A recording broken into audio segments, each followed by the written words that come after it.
अपने उपयोग को शांत करिए, मन को शांत करिए और चेतन को भी शांत करिए। आपकी जिंदगी की बड़ी समस्याएं हैं,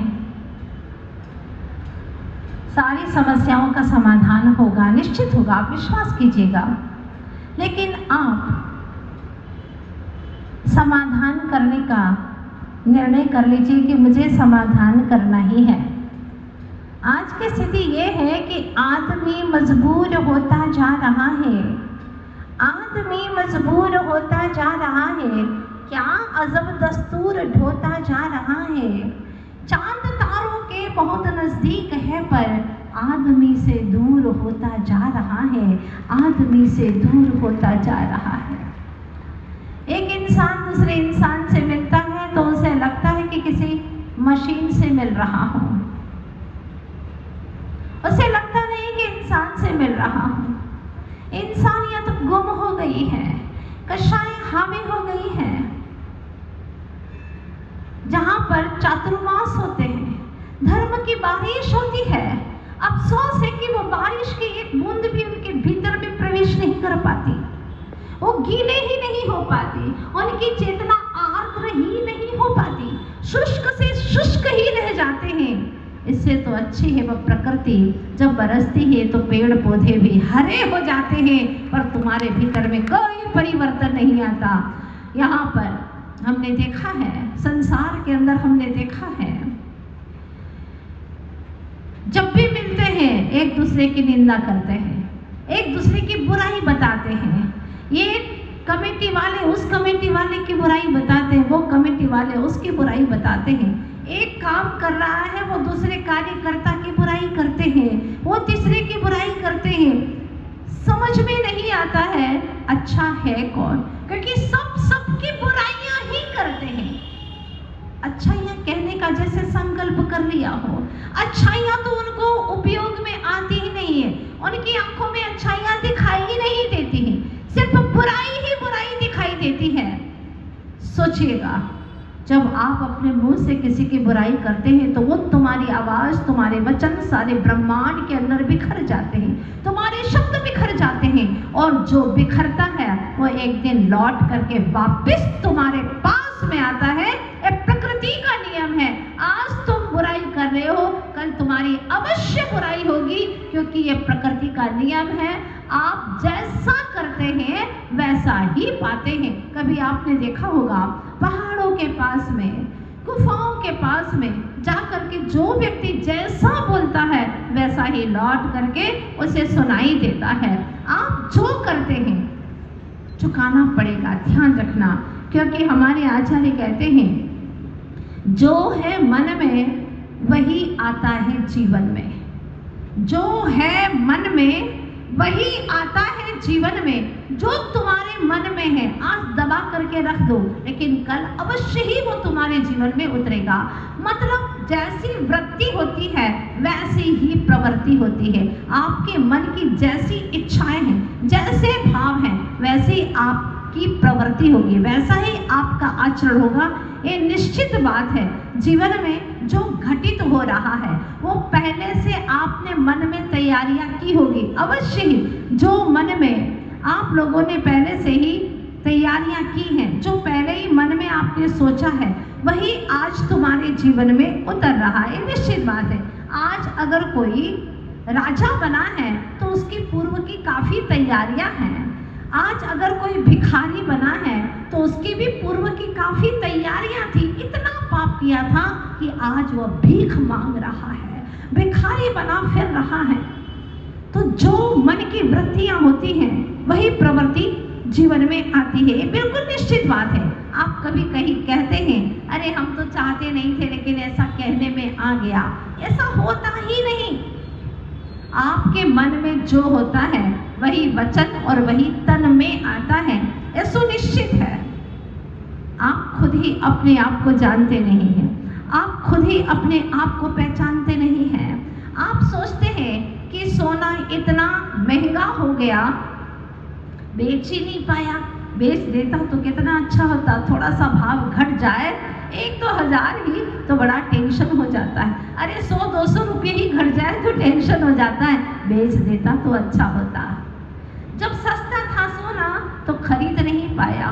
कितने लोगों ने कहा था मुझे खरीद लो, लेकिन खरीदा ही नहीं। पता नहीं मेरी तो मति मारी गई है। तुमने जो जो किया है, जैसे भाव किए हैं वैसे ही कर्म तुम्हारे उदय में आते हैं और वही कर्म तुम्हारे जीवन में जजमेंट करते हैं, निर्णय कराते हैं और आप वैसे ही चलते चले जाते हैं। आखिर ऐसा क्यों हुआ?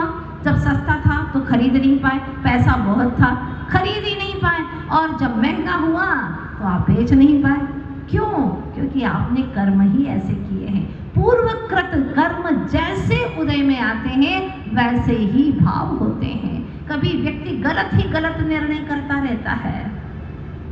सोचा होगा आप लोगों ने भी, अनुभव भी किया होगा कि आखिर ऐसा क्यों होता है, गलत ही गलत निर्णय क्यों होते हैं? क्योंकि तुमने कर्म ही ऐसे किए हैं, उदय में आ रहे हैं और उदयानुसार अगर नहीं संभले, पुरुषार्थ नहीं करे वर्तमान में, तो कर्म के उदय के अनुसार ही चलता चला जाता है, वैसा ही सोचता है। कभी कभी ऐसा भी होता है कि जो आपके प्रति बुरा सोचता है लेकिन आप उसके बारे में अच्छा सोचते हैं, क्योंकि आपका वर्तमान का पुरुषार्थ अच्छा है। और कभी ऐसा भी होता है जो आपके बारे में अच्छा सोचता है उसके बारे में भी आप गलत सोच बैठते हैं, गलत फहमी हो जाती है। ऐसा ही होता है। जब धर्म ध्यान नहीं कर रहे थे, चातुर्मास नहीं हो रहा था, तो किसी से मिलने की बात ही नहीं थी, सब अपने घर में बैठे थे, कमाते थे, खाते थे। लेकिन चातुर्मास होने लगा तो यहाँ पर तो धर्म की बारिश हो रही है। धर्मामृत लूटना चाहिए था, भर भर प्याले पीना चाहिए था, लेकिन क्या हो रहा है? कषायों के वशीभूत होकर के, अज्ञान से पीड़ित होकर के जो आता है, देखता है, एक दूसरे की बुराई करता है। वो महापापी है, जन्म जन्म का पापी है जो एक दूसरे की बुराई करता है। और अगर साधर्मी धर्म ध्यान करने के लिए आता है और उसके कान में आप अगर बुराई या बुराइयों का पुलिंदा उड़ेल देते, उसका रस उड़ेल देते हैं, तो आप तो महापापी है ही और जन्म जन्म के पापी हो जाएंगे। आपका पाप मिटने वाला नहीं है। और बेचारा जो धर्म करने के लिए आया है उसको भी पाप का रस पिला दिया। खुद तो डूबेंगे और उसको भी डुबो देंगे। खुद तो पत्थर की नाव है ही, उसको भी डुबो देंगे। तो संकल्प करो आज, एक संकल्प, हम किसी की बुराई नहीं करेंगे। अगर एक तिनके जैसा भी किसी ने कुछ पुण्य किया है, धर्म किया है, काम किया है, सेवा की है, तो उसकी हम प्रशंसा करेंगे, उसकी हम प्रशंसा करेंगे, उसको धन्यवाद देंगे। तुम्हें किसी की बुराई करने का कोई हक नहीं है, कोई अधिकार नहीं है। तुम्हें अधिकार है अपनी गलतियों को मिटाने का, अपनी बुराइयों को मिटाने का। ये तुम्हारी अहम जिम्मेदारी है। बोलो, सच बात है कि नहीं है? बोलिए ना। किसी को भी किसी की बुराई नहीं करना है। अच्छाइयाँ देखिएगा, अच्छाइयाँ देखेंगे तो अच्छे बनेंगे और बुराइयाँ देखेंगे तो बुरे ही बुरे बनते चले जाएंगे। इसीलिए सबसे पहले धर्म की पहली शुरुआत, फर्स्ट स्टेप इसकी यही है कि आप किसी भी साधर्मी की बुराई न करें। ये चातुर्मास हमें अच्छा होने के लिए मिला है, बुरा होने के लिए नहीं, या कि किसी की बुराइयां ढूंढने के लिए नहीं। बुराइयां ढूंढना ही है तो इससे तो बेटर था कि चातुर्मास ही ना करते। कितना अच्छा था, ना कोई दिखता ना बुराई करते। यहाँ पर हर भगवान आत्मा में हमें अच्छा ही देखना है।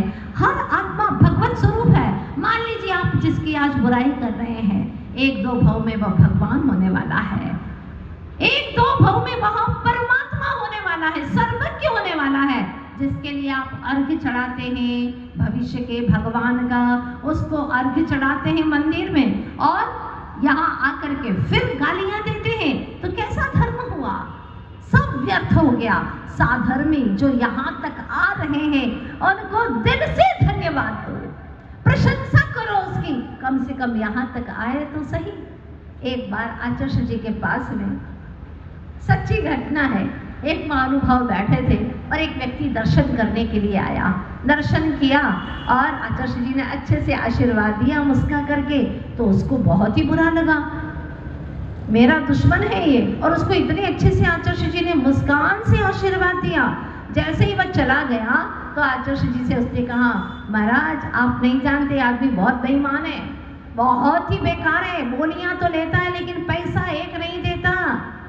इतना बेईमान आदमी है ये कि आ करके मंच पर सम्मान पा लेता है लेकिन एक पैसा नहीं देता, बहुत दादागिरी दिखाता है लेकिन धर्म नाम की चीज नहीं इसके अंदर। कहां तक कहूं, ये बहुत बुरा व्यक्ति है।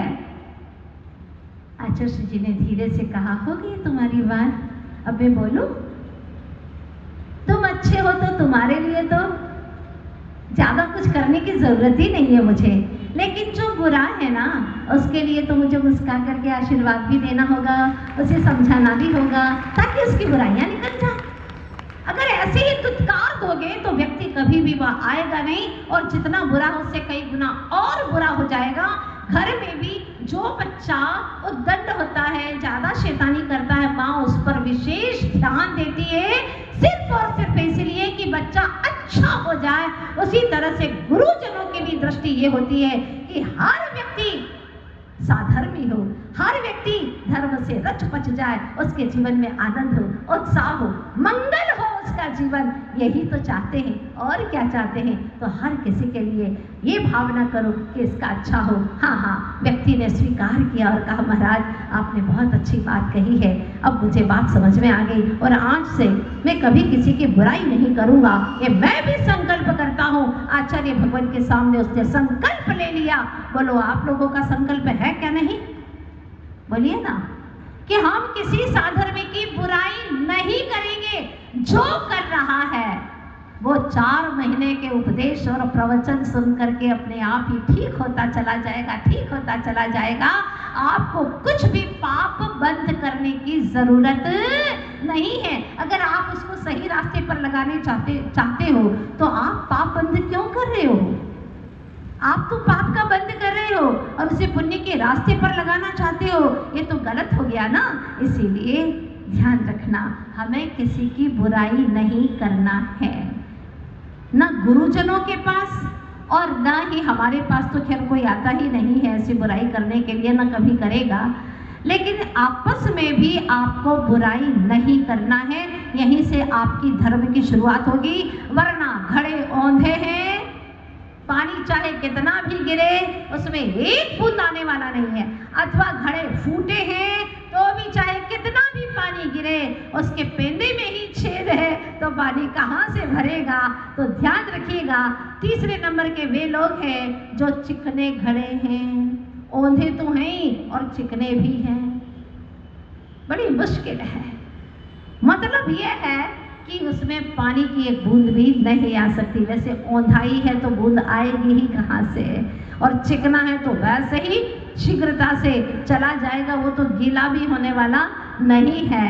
कहीं पानी गिरे, घड़ा औंधा हो तो कम से कम गीला तो होगा, लेकिन वो तो गीला भी नहीं होने वाला है। आप सभी से गुजारिश है मेरी कि आप अपने आप को अच्छा बनाने के लिए कटिबद्ध हो जाएं, तैयार हो जाएं कि मुझे अपने आत्मा को वाश करना है, निर्मल करना है, धुलाना है, नहलाना है, उसको स्वच्छ करना है। बस यही मेरे जीवन का लक्ष्य है। वरना छोटी छोटी बातों में कितनी बड़ी बड़ी बातें हो जाती है और जो प्राण प्रिय थे वो भी प्राण लेवा सिद्ध हो जाते हैं। आपने विगत 2 दिन की कहानी से सुना था, जो प्रिया, जो गृहिणी, जो पत्नी उसको प्राणों से प्यारी थी, लेकिन 1 वर्ष से वो बोल ही नहीं पा रहा।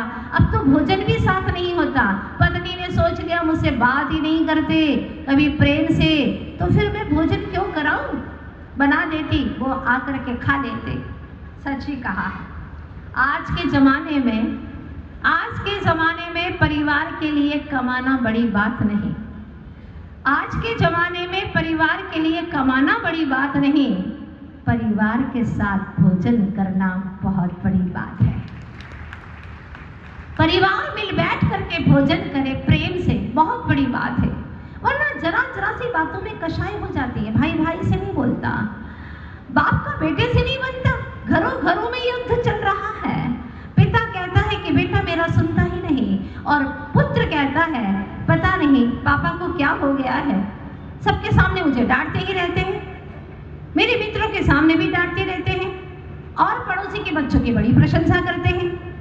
अपने रिश्ते नाते वाले बच्चों की बड़ी प्रशंसा करते हैं, जरा जरा सी बातों पे कितनी कषाय।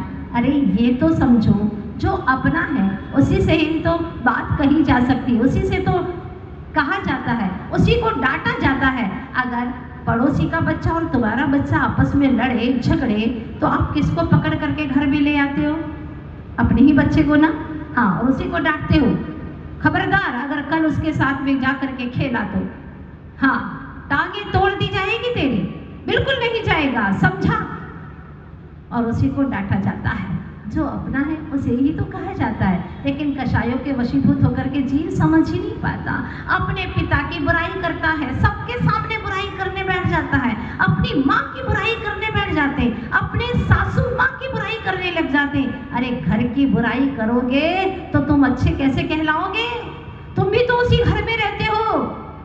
कभी भी घर की बुराई नहीं करना, नहीं तो तुम घर में अच्छे से रह ही नहीं पाओगे।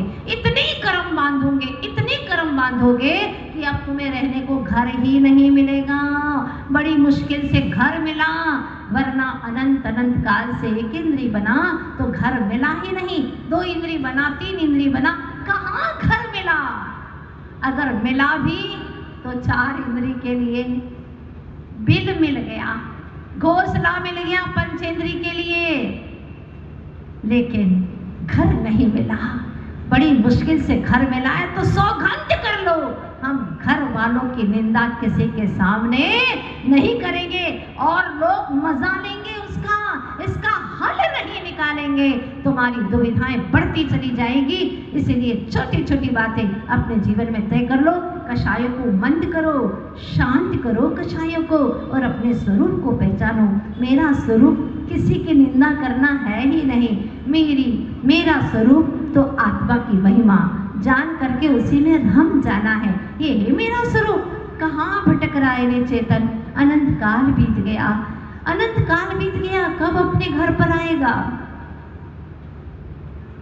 हम तो कब न नीचे घर आए, हम तो कब न नीचे घर आए, पर घर फिरत बहुत दिन बीते, पर घर फिरत बहुत दिन बीते, नाम अनेक धराए, हम तो कब न निज घर आए। अगर अच्छे से इस घर में रह लोगे तो निज घर में आ जाओगे, और अच्छे से नहीं रह पाओगे तो बेघर होकर के एक इंद्री बन करके, निगोदिया बन करके अनंत काल बिता दोगे। बातें छोटी छोटी सी हैं, अगर कषाय न करो तो काम चलेगा कि नहीं चलेगा? बोलो, चलेगा ना? तो चलाइए, अच्छे से चलाइए, और अपने जीवन को हर पल हर दिन एक एक बुराइयां निकालते जाइएगा। देखिएगा आपको खुद ब खुद कितना आनंद आएगा। सच कहिएगा, आपको बुराई करके मन में शांति मिलती है क्या? कभी नहीं। मन आपका टोकता है, अच्छा नहीं किया, फिर उससे भी कहना पड़ता है, देखो मैंने जो हमारे घर की बुराइयां की है ना, तुम कभी किसी को बताना मत। बोलना पड़ता है कि नहीं? फिर वो भी किसी और सहेली से बोलती है, देखो आज मैंने पड़ोसन की जो घर की बुराई तुम्हें कही है ना, वो तुम किसी को बताना मत। जब आप किसी की अच्छाइयाँ बताती हैं तो आपके रोम रोम पुलकित होते हैं। विज्ञान कहता है जब आप किसी की प्रशंसा करते हैं तो आपके जितने भी तंत्र हैं शरीर के वह खुलते चले जाते हैं, और जैसे कि हृदय की कलियां चटक चटक करके खुलती खिलती चली जाती है। पर आप किसी की निंदा करते हैं तो आपके शरीर के अंदर कई जगह ऐसा होता है कि रुकावट पैदा होती है, और यही फिर कभी ब्रेन ट्यूमर हो जाता है, कभी कहीं पर ट्यूमर हो जाता है, कभी कहीं पर गांठ बन करके, अथवा वहाँ पर स्नायु अथवा नाड़ियों में अवरोध पैदा होता है, जिससे कई तरह की बीमारियां पैदा हो जाती हैं। अगर आप इन शरीर की बीमारियों से बचना चाहते हैं तो अपने आप को बहुत बेहतरीन जीवन जिलाएं, अपने आप में बहुत खुश रहे और औरों को भी खुश रखे। अगर किसी ने कुछ कहा और ना जवाब दो पलट करके, तो आपको बहुत सुकून मिलेगा, आपका मन आपको धन्यवाद देगा। देखो आज मैंने विजय प्राप्त कर ली है अपने ऊपर, कषायों के ऊपर। मैंने पलट करके जवाब नहीं दिया, कितना अच्छा लगा आपको। और अगर पलट करके जवाब दे देते हैं, वो भी फिर बोलता, फिर आप बोलते हैं, बातें बहुत बढ़ती हैं और तू मैं शुरू हो जाती है। ऐसी कषायों की गंदगी में कभी चैन नहीं आता। आप बखूबी जानते हैं, आप सभी को अनुभव है। पर क्या करें, उस घर में तो ऐसा ही हो गया। पति परेशान है और पत्नी भी परेशान है। कुछ समझ में नहीं आता। 1 वर्ष बीत गया, अब पत्नी किसी से वो भी नहीं बोलती और पति भी किसी से नहीं बोलता है, क्योंकि मुझसे बात ही नहीं करते। आते हैं और कुछ न कुछ कमरे में जाकर के करते रहते हैं। अब ठान लिया उसने कि मैं कमरे का ताला तोड़ूंगी। तोड़ दिया, संदूक को उसने लोग खोल दिया, खोला, एक एक कपड़े की तह खोली उसने और अंतिम के कपड़े के अंदर, उस कुर्ते के जेब के अंदर एक टुकड़ा निकला, खनकता सा धरती पर पड़ा। उसने हाथों में उठाया और देखा, अच्छा ये बात है, अब समझ में आ गया। अभी तो मैं समझ रही थी कि दाल में काला है, पर आज तो समझ में आया कि पूरी दाल ही काली है, पूरी दाल काली है, ये बात है। अब समझ में आया, हे भगवान क्या हो गया मेरे पति को, कितने अच्छे थे, 24 घंटा उन्हें सिर्फ मुझसे ही प्रयोजन था, और आज ये हो गया। इस सुंदर स्त्री के चक्कर में पड़ गए, इतनी सुंदर स्त्री उसके चक्कर में पड़ गए। अब बात समझ में आई, क्योंकि पत्नी ने भी अपना चेहरा तो कभी देखा ही नहीं था।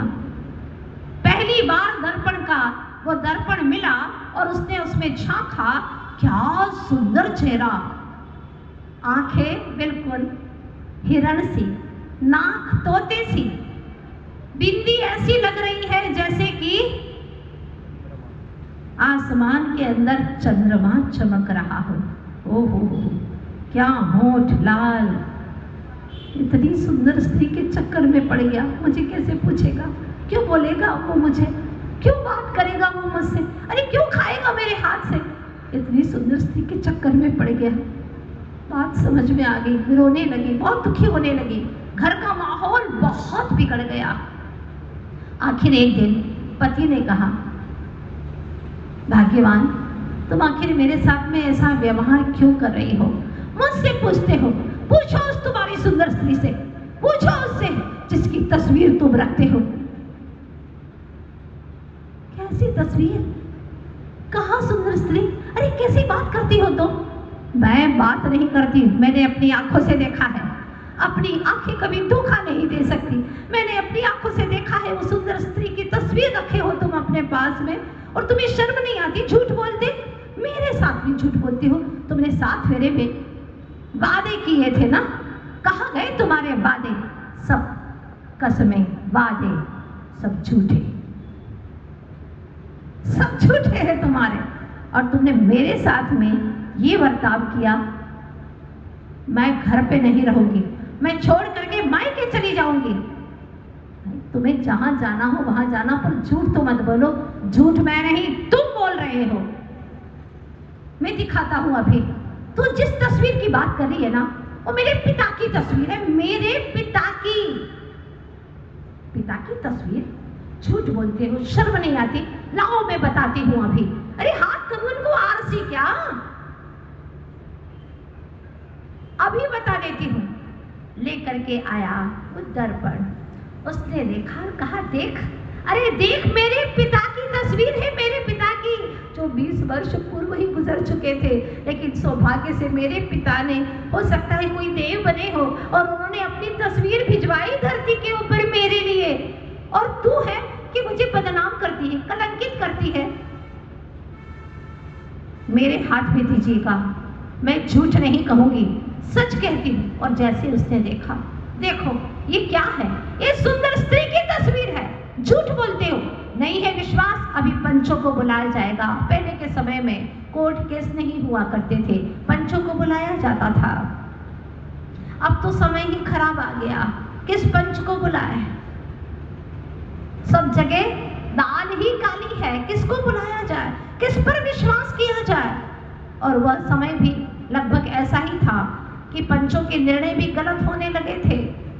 वास्तव में पंच का निर्णय तब सही होता है जब पंच परमिष्ठि के रूप में हो, अरहंत सिद्ध आचार्य उपाध्याय और साधु के रूप में हो, तब वह निर्णय सत्य होता है। पंचों को बुलाया गया, बिठाया गया।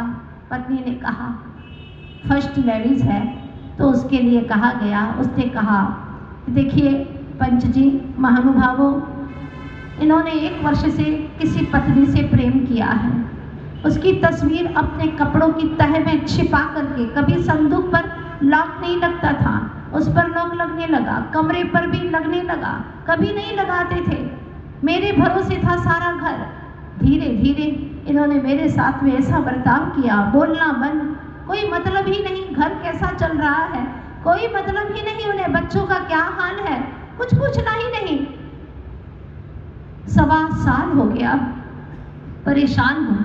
और इतना झूठ बोलते हैं, ये कहते हैं कोई सुंदर स्त्री नहीं, मेरे पिता की तस्वीर है। तो पति कहता, मैं अभी भी यही कह रहा हूँ, ये मेरे पिता की तस्वीर है, मेरे पिता की तस्वीर है। मैं सच हूँ 100%, कैसे कहूँ और? अरे दिल खोल करके बता दिया, कैसे बताऊं, कोई प्रमाण कैसे दूं, मैं साक्षात दिख रहा है। उसने कहा, इतना झूठ मैं खुद देख रही हूँ, देखो देखो सुंदर स्त्री की तस्वीर, ये सुंदर स्त्री की तस्वीर है और झूठ बोलते हैं, इतना सफेद झूठ बोलते हैं, आपको शर्म नहीं आती? हाँ, अगर ऐसा ही करना था तो 7 फेरे क्यों लिए मेरे साथ में? अरे मैं किसी आरिका के संग में चली जाती, आरिका बन जाती, तुम्हारे इस चक्कर में आकर के अपना जीवन न गवाती। क्यों किया तुमने मेरे साथ में ऐसा? आखिर पंचों को कुछ बात समझ में नहीं आई। वो पकड़े तो कहे कि मेरे पिता की तस्वीर, वो उससे झपट करके ले और कहे ये सुंदर स्त्री की तस्वीर। बात कुछ समझ में नहीं आती। आखिर एक बड़ा पंच खड़ा हुआ, उसने कहा, मैं करता हूँ निर्णय, आप चिंता न करें, मैं निर्णय करता हूँ। और उस बड़े पंच ने अपने हाथ में तस्वीर ली। क्या तस्वीर, क्या तस्वीर, बहुत सुंदर तस्वीर। ये कौन कहता है मैं निर्णय देता हूँ? कौन कहता है कि तुम्हारे पिता की तस्वीर? कौन कहता है कि सुंदर स्त्री की तस्वीर? ये तो मेरे पिता की तस्वीर है, मेरे पिता की। क्योंकि उसका चेहरा भी हूबहू उसके पिता जैसा ही था, जो कि 30 वर्ष पहले ही गुजर चुके थे। उसने कहा, ये तो मेरे पिता की तस्वीर, सुंदर तस्वीर, कितनी अच्छी तस्वीर, और लेकर के भाग गया। कहानी को मैं यहीं विराम दे देती हूँ, समय भी आपका हो चुका है। लेकिन पूछना चाहती हूँ, जब कोई एक दर्पण मिले और इस तरह से तानाशाही चलती रहे तो क्या करेंगे? हमने बहुत कुछ किया, वो कहता हमने बहुत कुछ किया, वो कहता हमें कुछ करने ही नहीं देते, वो कहता हमें कुछ करने नहीं देते। बड़ी मुश्किल है। दर्पण एक है, क्या करिएगा? जैसे साधु संत का चातुर्मास मिल गया।